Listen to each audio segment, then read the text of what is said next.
Hi friends, అందరికి నమస్తే. Arun Shiva at the rate of YouTube channel స్వాగతం. నేను మీ కేఎస్ వరప్రసాద్ను.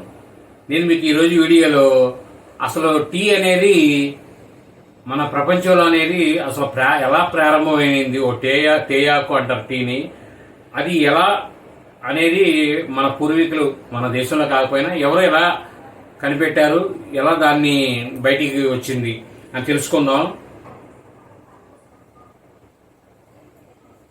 మనం ఏ సందర్భమైనా టీ తాగడం అనేది ఒక అలవాటుగా అనేది మన జీవితంలో మారిపోయిందండి. అయితే సామాన్యులకి ఎంతో దగ్గరైన ఈ టీ చైనాలో పుట్టిందని కొన్ని వార్తల ప్రకారం తెలుస్తుంది. క్రీస్తుపూర్వం 2737లో చైనా పాలకుడు షెన్ నాంగ్ కనుగొన్నారు. ఓ రోజు ఆయన ఆరు బయట విశ్రాంతి తీసుకుంటుండగా తాగేందుకు తెచ్చుకున్న వేడి నీటిలో కొన్ని ఆకులంట పడినాయండి. ఆయన వేడి నీళ్ళు తాగుదామని తెచ్చుకొని అక్కడ పెట్టుకుంటే దానిలో కొన్ని ఆకులు వచ్చి అందులో పడినవి. ఆ నీటిని తాగిన వెంటనే ఆయనకి ఎంతో ఉత్తేజంగా అనిపించిందంట. ఆకులు ఏ చెట్టు అని గుర్తించి అప్పటి నుండి టీ తయారు చేయడం అనేది మొదలైందని ఈ వార్త వచ్చే సారాంశం అండి.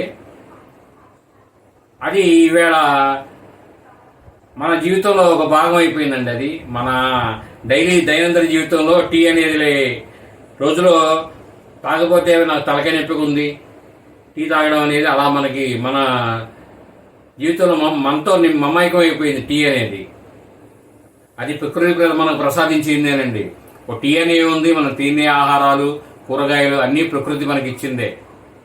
మన జీవితాన్ని మన తల్లిదండ్రులు ఎలా ఇస్తున్నారో ప్రకృతి కూడా మనకి తినే ఆహారం అనేది మీరే ఆలోచించండి.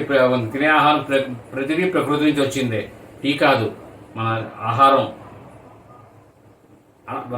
మన రైస్ గురించి దగ్గర నుంచి కూరగాయలు అన్నీ ప్రతిదీ మనం వండుకునే ప్రతిదీ భూమి నుంచి సంపదే. ఈ వీడియో మీరు పూర్తిగా చూసినందుకు ధన్యవాదాలు. మేము మరిన్ని వీడియోలు చేయడం కోసం లైక్ చేయండి, షేర్ చేయండి, ప్రతి ఒక్కరూ సబ్స్క్రైబ్ చేసుకోండి. Thank you.